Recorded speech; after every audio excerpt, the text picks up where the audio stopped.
एक को किसी भी सामान्य व्यक्ति को अगर थोड़ा विश्व भर में इस्लाम के खिलाफ एक धारा बह रही है। सोशल मीडिया के जितने प्लेटफॉर्म हैं, आप गौर करेंगे तो आपको जो जितने व्हाट्सएप आते हैं उसमें अधिकतम इसी बात से संबंधित होते हैं। इस्लाम की गलतियों को, उसकी मूर्खताओं को, नालायकियों को एक्सपोज किया जा रहा है।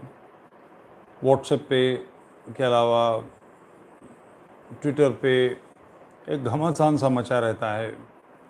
यूट्यूब पर बहुत से आपको असंख्य वीडियो इस विषय पर मिलेंगे। फेसबुक पर खूब सारा मिलेगा ये सारा मैटर।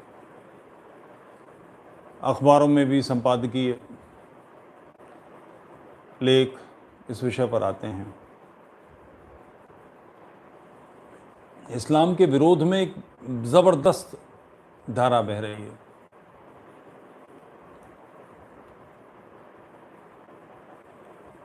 इस्लाम संसार को शत्रु बनाने पर क्यों उतारू है?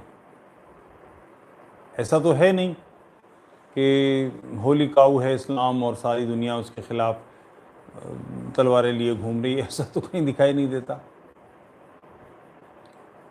इतिहास में मैं समझ सकता हूँ कि इस्लाम ने बहुत उत्पात किए, उद्दंडता की, सभ्य संसार के खिलाफ बहुत कुछ किया। अफ़गानिस्तान के हमारे सारे मंदिर, चैत्य विहार नष्ट कर दिए। राम जन्मभूमि का मंदिर तोड़ा, कृष्ण जन्मभूमि का मंदिर तोड़ा, काशी विश्वनाथ का मंदिर तोड़ा। भारत के किसी भी प्रमुख मंदिर को आप देख लें, उस पर आक्रमण के इतिहास हैं। सोमनाथ पर हमले किए, धार की भोजशाला को नष्ट किया, स्पेन के चर्च नष्ट किए, तुर्की के चर्च नष्ट किए। कोई एक जगह नहीं किया, सारे विश्व में जहाँ जहाँ उसके बस का था उसने ऐसा किया। मगर अब वो ऐसी स्थिति में नहीं है और उसका कारण, दो कारण हैं। एक तो इस्लाम में जो सभ्य समूह है वो विकसित हो गया है। पहले इस्लाम के जब ये सब काम हो रहे थे, यानी मोहम्मद के मृत्यु के लगभग 100, 125, 150 वर्ष की सारी विजय हैं। उन विजयों के जो नेता थे वो लगभग लफंगे थे। उनसे कोई अक्ल की बात उम्मीद करना का कोई मतलब नहीं।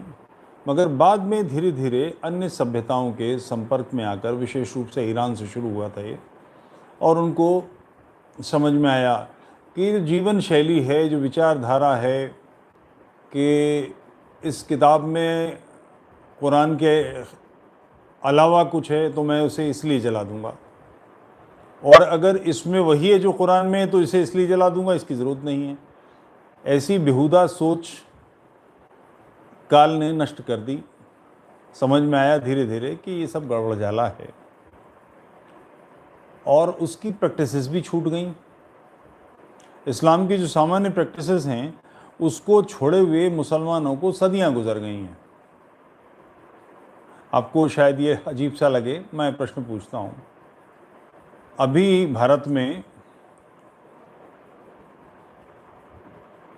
3 तलाक बैन कर दिया गया, यानी एक झटके में तलाक तलाक तलाक बैन हुआ है। वो जो 3 महीने की इद्दत है, वो इद्दत के हिसाब से तलाक अभी भी दिया जा सकता है, मगर एक बार में तलाक देने का जो सिस्टम था वो बंद कर दिया गया।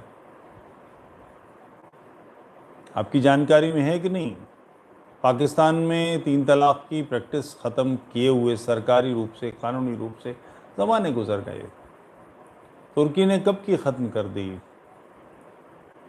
इस्लामी कंट्री जिन्हें, बल्कि इस्लामी कंट्री तो खैर ले दे के एक पाकिस्तानी है, बाकी सब तो मुस्लिम कंट्री हैं, इस्लामी नहीं हैं। मगर उन मुस्लिम कंट्रीज़ में भी 3 तलाक की प्रैक्टिस नहीं है। हलाला हिंदुस्तान में है, मगर सामान्य इस्लामी देशों में हलाला की परंपरा बंद हो गई है। हलाला तो सीधे कुरान में ही है।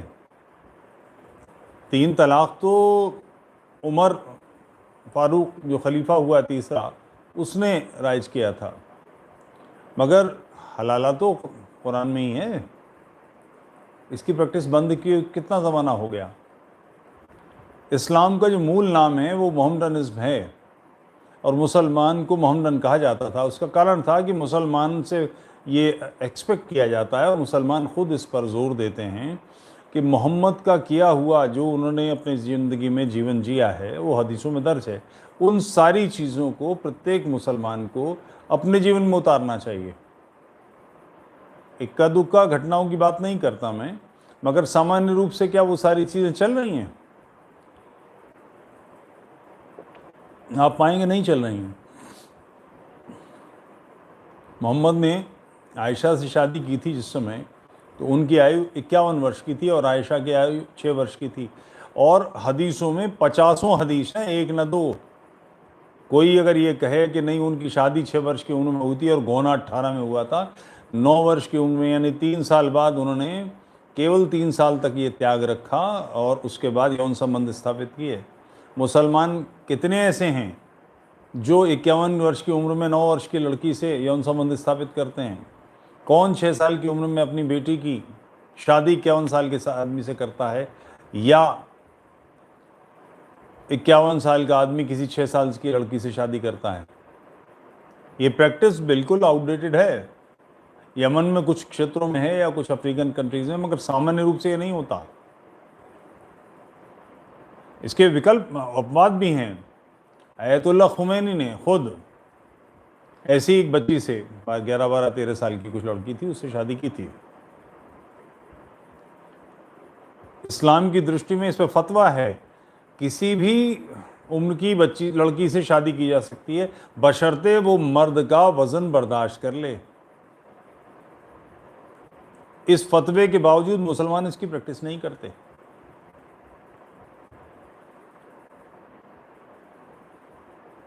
मोहम्मद ने स्वयं अपने मुतबन्ना यानी गोद लिए हुए बेटे की पत्नी ज़ैनब से शादी की थी। वो ज़ैनब उसकी कज़न थी, उसको तलाक दिलवा कर और उसके बाद उससे निकाह किया। इमराना का कांड है मुजफ्फरनगर का एक, मगर बिल्कुल अपवाद है। और उसके अलावा आप ऐसे 10-20 केसेस ढूंढेंगे तो नहीं मिलेंगे। अपनी पुत्र वधू से मुसलमान विवाह नहीं करते। मुसलमानों ने इस्लाम की परंपरा को छोड़ दिया। मोहम्मद के हिसाब से, इस्लाम के हिसाब से तस्वीर नहीं बननी चाहिए। हम में से कौन, मुसलमानों में से कौन फ़ोटो नहीं बनाता? किसके पास ड्राइविंग लाइसेंस नहीं है? कौन पासपोर्ट नहीं बनाता? कौन आधार कार्ड नहीं बनाता? कौन पैन कार्ड नहीं रखता? दुनिया भर की बात कर रहा हूँ। यानी इस प्रैक्टिस को भी छोड़ दिया। ऐसी सारी चीज़ें जो इस्लाम के हिसाब से होनी चाहिए, प्रत्येक मुसलमान को करनी चाहिए, उसे इस्लाम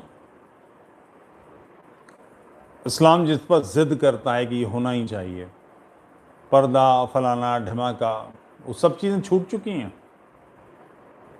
मैं पाकिस्तान गया हूँ, I been to Pakistan many times, तो मैंने वहाँ कराची में देखा है, जैसे भारत में हम लोग, हमारे घर की बहू बेटियाँ जैसे कपड़े पहनती हैं, वैसे ही कपड़े वहाँ की महिलाएं भी पहनती हैं। मुल्ला पार्टी भी है जो बुर्का पहनाए घुमाती है, मगर सामान्य सभ्य जिसे समाज कहेंगे उसमें सामान्य व्यवहार है। यही सऊदी अरब, इसने गार्जियनशिप का जो एक लॉ था कि किसी भी महिला को कोई भी सार्वजनिक कार्य करने के लिए एक मेल गार्जियन अपने साथ रखना ज़रूरी था। बैंक अकाउंट खोलना हो, कोई बिजनेस करना हो, सबके लिए उसे चाहिए। पिक्चर जाना हो तो मेल गार्जियन चाहिए, सब्ज़ी खरीदने जाना हो, कुछ और मार्केटिंग करनी हो, उसको हर समय डॉक्टर के पास जाना हो, एक मेल गार्जियन की ज़रूरत थी। इस कानून को अबलिश कर दिया गया, हटा दिया गया। ड्राइविंग एक ऐसा काम है इसमें मेल गार्जियन चल ही नहीं सकता, अकेले नहीं चलानी। नतीजे में स्त्रियों को ड्राइविंग का अधिकार नहीं था अरब में, अब वो खोल दिया गया है।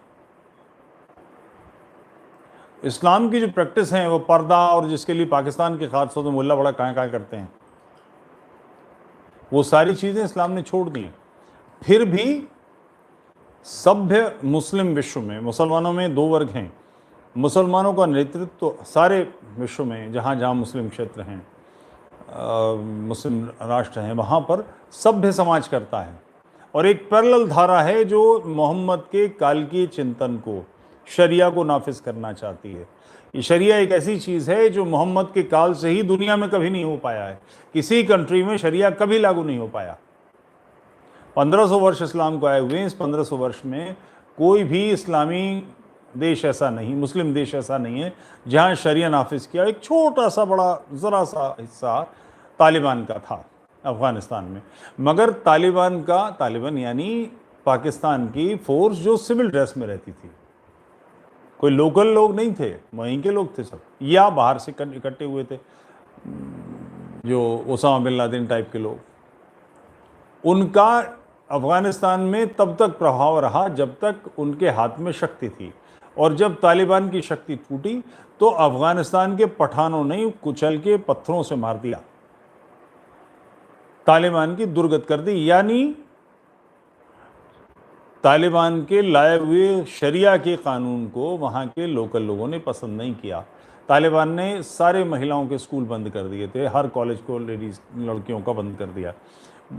एक 2-2.5-3 साल तक ऐसी स्थिति रही है कि अफ़गानिस्तान की पूरी पीढ़ी उस काल में स्कूल नहीं गई। एक बड़ा अजीब सा ऐसा भयानक बुर्का कि आप उसे देख लीजिए और कल्पना कीजिए कि आप उसमें कैद हों। सिर्फ आंखों के इतना हिस्सा जालीदार, उससे बाकी पैर की उंगली भी ना दिखाई दे जाए।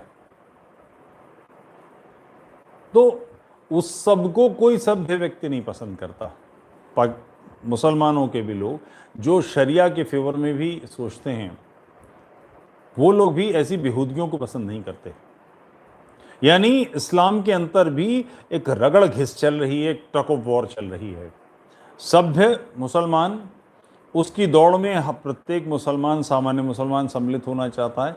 दूसरी तरफ जमात इस्लाम के देवबंदी मौलाना, बरेलवी मौलाना ग्रुप हैं जो खींचकर इधर लाना चाहते हैं, शक्ति को अपने पक्ष में झुकाना चाहते हैं, मगर मुस्लिम विश्व इनके साथ नहीं है। जिन जिन देशों में डेमोक्रेसी है वहाँ कभी भी इस्लामी पार्टी जीत नहीं पाती। शरिया लाने वाली, बात करने वाली किसी पार्टी को वर्चस्व से छोड़िए 4 सीट नहीं मिलती। यानी इस्लाम की बेहूदगियों के खिलाफ मुसलमान खुद खड़े हैं। मोहम्मद की प्रैक्टिसेस को वो खुद गलत मानते हैं, अन्यथा उनको आगे ले आते। फिर क्या कारण है कि इस्लाम के खिलाफ सारे विश्व में एक धारा बह रही है? उसका कारण मैं बताता हूँ, जो मेरी समझ है कि मुसलमानों का खासा हिस्सा उन बेहूदगियों पर, उन गंदगियों पर आज भी फख्र करता है या उसका विरोध नहीं करता। आप मुझे बताएं, किसी मुसलमान को उन लोगों पर फख्र करके जिन्होंने स्वर्ण मंदिर में जो तालाब है उसे मट्टी से पटवा दिया, स्वर्ण मंदिर ध्वस्त किया, उन पर फख्र करके क्या मिलना है, क्या उपलब्ध होगा? किसी मुसलमान का ये कहना कि हाँ हमारे बुजुर्गों ने सोमनाथ का मंदिर लूटा तोड़ा, इससे क्या मिलेगा, क्या उपलब्धि होगी? टीपू सुल्तान के बारे में अच्छा कह के, उसकी तारीफ करके क्या मिलने वाला है? आखिर इससे उलझन तो होगी, मैं तो झुलसूंगा। भारत के मुसलमान आक्रमणकारियों के पक्ष में कुछ कह के उससे क्या होगा? बाप दादी तो इनके यहीं के थे, ये वो खुद भी जानते हैं, मगर इसके बावजूद एक अजीब सी एनिमिटी है उन बेहूदगियों को ग्लोरीफाई करने की। परिणाम उसका ये है कि जो सामान्य समाज है वो इस्लाम के उन आक्रमणकारियों से आज के मुसलमान को जोड़ लेता है। इनको खुद अपने आप को डिटैच करना चाहिए, ये नहीं करते। जैसे कराची के मेयर रहे हुए आरिफ अजाकिया साहब हैं, उनका एक बहुत बढ़िया मैंने वीडियो सुना था। वो कहते हैं कि पाकिस्तान में और विशेष रूप से कराची में मोहम्मद बिन कासिम की जयंती मनाई गई। मोहम्मद बिन कासिम ने उनके हिसाब से भारत, जो वर्तमान भारत है, इसके काफिरों पर हमला नहीं किया था। उसने उस समय के भारत यानी सिंध पर आक्रमण किया था। वहां की महिलाएं लाख हजारों उठाकर वो ले गया था और उनको यौनदासी बना के बाजारों में बेचा। उसने सिंध के मंदिर नष्ट किए, निश्चित रूप से वो भारत था, मगर मंदिर वहां के नष्ट किए। वो कहते हैं कि जो जिन महिलाओं के साथ बलात्कार हुआ है, अरब साहब भी कहते हैं कि वो मेरी दादी परदादी हैं। हिंदुस्तान के काफिरों को जलील करने के लिए आप यहां पर अपने बुजुर्गों के साथ, जिस आदमी ने, बल्कि उन्होंने तो सख्त लफ्ज इस्तेमाल किए, जिस हरामजादे ने अत्याचार किए, उसको ग्लोरीफाई कर रहे हैं, उसकी जयंती बना रहे हैं। दिमाग खराब हो गया है। किसी व्यक्ति की दादी के साथ कोई अत्याचार करता है, किसी की मां के साथ कोई अत्याचार करता है, तो उसको गले लगाता है, उसकी आरती उतारता है, उसको माला पहनाता है। इतनी बड़ी बेवकूफी, ये एक कारण है। आखिर बाबर की बनाई बाबरी मस्जिद के साथ अपने आप को जोड़कर किसी भारत के मुसलमान को क्या मिलेगा? बाबर ने इबादत करने के लिए तो मस्जिद बनाई नहीं थी, ना मीर बाकी ने बनाई। अयोध्या में तो किसी ने नहीं रहना था ना इनमें से। दिल्ली में कुतुब मीनार के प्रांगण में कुव्वतुल इस्लाम मस्जिद है, जिस पर बोर्ड लगा है सरकारी। ये 27 जैन और हिंदू मंदिरों को तोड़कर बनाई गई। देख के समझ में आ जाएगा कि मंदिरों को तोड़कर मलबे से बनाई गई है। कुव्वतुल इस्लाम के साथ कोई अपने आप को जोड़ेगा, उसको ग्लोरीफाई करेगा, तो जाहिर है बवाल होगा। आप जिस प्रैक्टिस को अपने जीवन में नहीं उतारते, उस प्रैक्टिस के बारे में प्रशंसा करके आपको क्या मिलेगा? चौकन्ने होइए, क्योंकि इस्लाम का सबसे पहला शिकार मुशरिक और काफिर नहीं होते। इस्लाम का सबसे पहला शिकार मुसलमान होता है। सबसे पहले तो आपको अपनी राष्ट्रीयता बदलनी पड़ती है। इस्लाम की मांगे साम्राज्यवादी हैं, वो आपको भारतीय नहीं रहने देता। आपको अरब के इतिहास से अपने आप को जोड़ना पड़ेगा। आप भारत के इतिहास से अपने आप को नहीं एफिलिएट कर सकते, आप यहां से अपने आप को नहीं संबंधित कर सकते। आपको अपने नाम बदलने पड़ते हैं, अरबी नाम रखने पड़ते हैं। आपने किसी मुसलमान का नाम सिद्धार्थ देखा है? गौतम देखा है? विनय देखा है? राकेश देखा है? क्यों? जिस परंपरा के आप हैं, इंडोनेशिया के मुसलमान अपने नाम वहां के मूल के रखते हैं, अरबी नाम नहीं रखते। कम से कम अभी तक ऐसा है। आप क्यों बदलते हैं? आपके बाप दादा बदल गए, इस्लाम स्वीकार कर लिया, मगर आप अपने आप को, आपकी राष्ट्रीयता बदल कैसे जाएगी? और ये मानसिक विष इतना ज्यादा है क्योंकि गैर मुस्लिम नहीं कर रहे ये सब। बहुत छोटा सा वर्ग है इस्लाम का जो ये बेहूदियां फैलाता है, मगर उसके कारण बहुत बड़ी समस्या खड़ी होती है।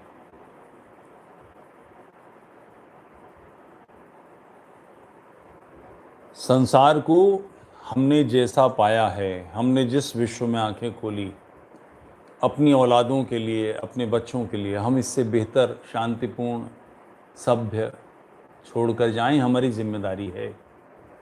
ऐसे हर काम को जो गलत है, जो असभ्य है, उसको रद्द कीजिए। आखिर इसी सभ्य विश्व में पहले ये काल था ना जब नरबलियां होती थीं। हम इससे बाहर आए। हमारे बीच में पिंडारी थे, हमने पिंडारी नष्ट किए। हमारे बीच में ठग थे, हमने ठगों को नष्ट किया। हमने थाने, कचहरी, पुलिस बनाई, डकैतियों को, चोरियों को रोका। आज से 70-80 साल पहले राजस्थान, सामान्य राजस्थान की स्थिति थी। शाम ढले रजनियाँ होती थीं, आप कहीं निकल जाइए, लुट जाने का खतरा होता था। अब नहीं होता। हमने इसको समाप्त किया। तो ऐसी प्रत्येक दुष्टता को, इससे बाहर आइए। और केवल बाहर आना पर्याप्त नहीं है, आप बाहर आ चुके हैं। मैं मुसलमानों से बात कर रहा हूं, वो बाहर आ चुके हैं। मगर इसे साया स्वरूप से रद्द भी कीजिए। जब आप इससे अपने आप को डिटैच करते हैं तो सहज रूप से आप राष्ट्रीयता से जुड़ते हैं। इकबाल ने कहा है ना, नेशनलिटी इस्लाम का कफन है। तो आप नेशनल बनेंगे तो इन बेहूदगियों से बाहर आएंगे। आपके खिलाफ सारी दुनिया में एक धारा बह रही है। इस धारा को रोकना है तो सिर्फ सोचने से नहीं रुकेगी, इसके लिए कुछ करना पड़ेगा। और ये बहुत सामान्य सा मामला है। अपनी मट्टी जिसके आप हैं उससे जुड़िए। उसके त्योहार आपके अपने त्योहार हैं, उसकी संस्कृति आपकी अपनी संस्कृति है, उसकी बोली, उसका रहन सहन। आखिर इसका क्या मतलब है कि तमिलनाडु का मुसलमान अपनी मातृभाषा उर्दू लिखा है, कर्नाटक का मुसलमान अपनी मातृभाषा उर्दू लिखा है, उसका क्या लेना देना है उर्दू से? अब वो उसको हिंदुस्तानी कह के बोलता है, इससे क्या मतलब है? वो सारा खान पान रहन सहन सारा वो भी वैसे ही डोसा खाता है, मगर उसके बावजूद वो कुछ हरकतों से अपने स्थानीय समाज से अलग कर लेता है। दूध में खटाई डाल के क्या होगा? फट जाएगा। इससे बाहर आइए। सभ्य संसार को अच्छा बनाना और बेहतर बनाना जितनी मेरी जिम्मेदारी है उतनी आपकी भी है। आखिर ये मेरे भविष्य का प्रश्न नहीं है, आपकी औलादों का, आपकी बेटी का, आपके पुत्र वधू का, आपके पोतों का, इन सब का मामला है। इससे बाहर निकलिए। ऐसी किसी भी चीज़ से जो सभ्य समाज के विरोध में है, उसके नियमों के विरोध में है, मानवता के विरोध में है, उसका खंडन कीजिए, चाहे वो कितने ही महत्वपूर्ण व्यक्ति ने क्यों ना कहा हो। आपने मेरी बात बड़ी गंभीरता से सुनी, आपका बहुत बहुत धन्यवाद। प्रणाम स्वीकारें।